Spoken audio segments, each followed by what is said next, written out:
नमस्कार मंडळी, तर आज आपण मस्त अशी हरभऱ्याच्या डाळीतली दोडक्याची भाजी बनवणार आहे. तर त्यासाठी मी मिक्सरच्या भांड्यामध्ये कांदा, कोथिंबीर आणि एक टोमॅटो, मध्यम आकाराचा टोमॅटो आणि 4 ते 15-20 लसणाच्या पाकळ्या व्यवस्थित मिक्सरमधनं बारीक करून घेऊया. तर तुम्ही सगळं बघितलेलं ते मस्त मिक्सरमधनं बारीक करून घेऊ. व गॅसवर मंद आचेवर मी बारीक गॅसवर तेल तापायला ठेवलं होतं. त्यामध्ये सगळ्यात आधी आपण जिरं टाकून घेऊ. जिरं चांगलं तडतडल्यानंतर त्यामध्ये कढीपत्ता टाकून घेऊया. कढीपत्ता चांगला तळल्यानंतर त्यामध्ये आपण मिक्सरमधनं वाटण केलेलं ते टाकून घेऊया.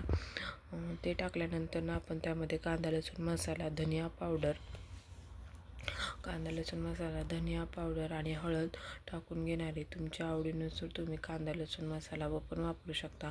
त्यानंतर मी इथे त्यामध्ये चांगला मसाला आपला जो वाटून केलेला आहे ते तळल्यानंतर मी त्यामध्ये घरातील काळा मसाल्याचा वापर करणार आहे. त्यामुळे मी इथे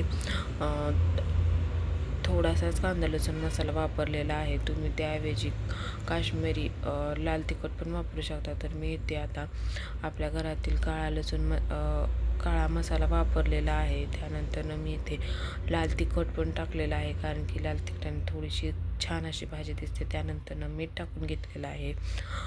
ते मस्त व्यवस्थित तेल सुटूपर्यंत आपण ते तळून घेणार आहे. त्यानंतर त्यामध्ये अर्धी वाटी हरभऱ्याची डाळ टाकून घेणार आहे, कारण की आपल्याला हरभऱ्याच्या डाळीमध्ये खूप छान अशी दोडक्याची भाजी लागते.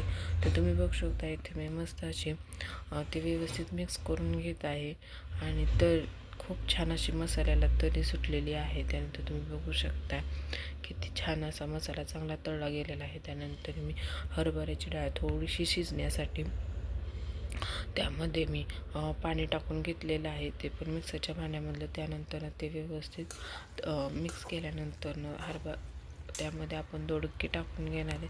तुम्ही बघू शकता. त्यानंतर मी दोडक्याला व्यवस्थित मिक्स करून घेतलं आणि त्यानंतर त्यामध्ये अर्धा ग्लास पाणी टाकून घेतलं आणि ते मस्त आपण पाणी टाकल्यानंतर मिक्स करून घेऊ. त्यावर झाकण ठेवून ते 15 ते 20 मिनटं शिजायला ठेवू. झाकण ठेवून शिजल्यानंतर त्यामध्ये 1 चमचा सांबार मसाला टाकून घेणार आहे. तर तुम्ही एकदा नक्की दोडक्याच्या भाजीमध्ये सांबार मसाला टाकून बघून भाजी एकदम चविष्ट अशी होते. त्यानंतर आता बघू शकता मी झाकण टाकून इथे आता शिजायला ठेवलेलं आहे. त्यानंतर शिजल्यानंतर आता बघू शकता तुम्ही किती छान अशी तरी आली. रेसिपी बघितल्यानंतर धन्यवाद. बाय.